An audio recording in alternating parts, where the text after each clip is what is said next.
In 1956, Bridget Young left the orphanage in Limerick. She had avoided the experience of the laundry, but the emotional scars of torture and sexual abuse still affected her 10 years later when she married. It did have an effect, a terrible effect. Because then, if it had never happened, and you get married,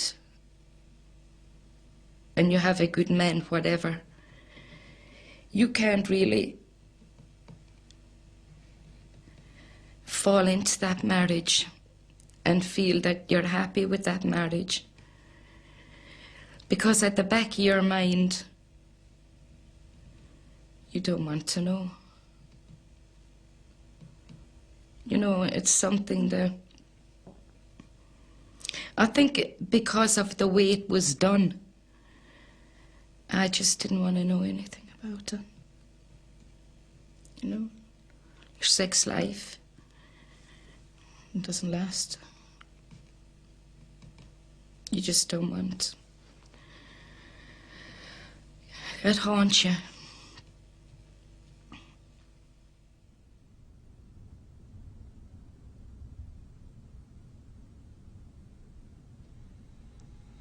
All I've wanted to do was do a job and be independent. But I have never wanted to marry or make a commitment to anybody, because I never wanted anybody to have power over me or chain me ever again. I met my husband when I was 25.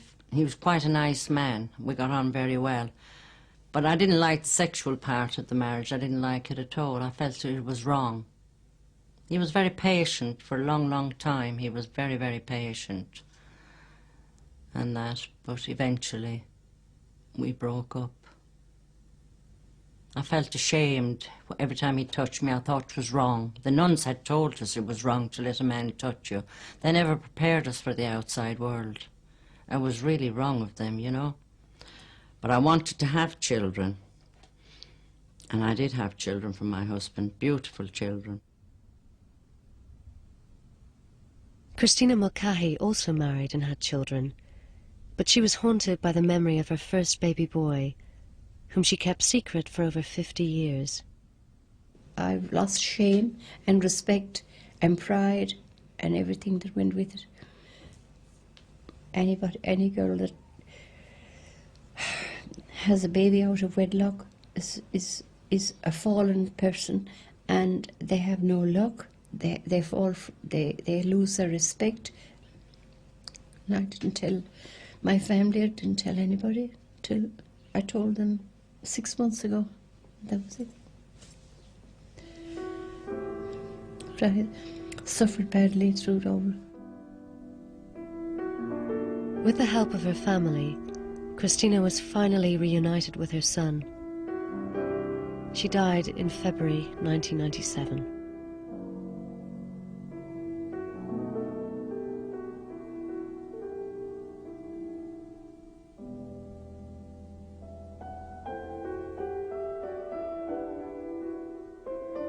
In 1996, the last of the Magdalene institutions closed.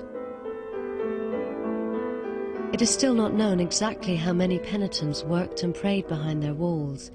The church has kept the record secret. But it's estimated that as many as 30,000 women passed through the asylums during this century. Of the many legacies of the Magdalene experience, one that clearly remains is a lasting hostility to the church. I didn't see anything godly in that church. I didn't see anything Christly. All I saw was a bunch of bullies. That was all a bunch of bullies and devils dressed up in nuns' habits. That's the way I looked at it.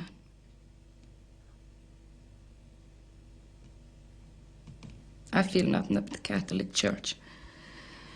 The day I left the Catholic Church, I left that with them. Nuns weren't supposed to be cruel. They were sisters of mercy. They didn't show us any mercy. They weren't supposed to do what they'd done. So I always said if there was a just God in heaven, we wouldn't have suffered like that. That was how I put it when I came out. I don't go to church. I don't pray. I don't force religion down my children's throats. I never have done.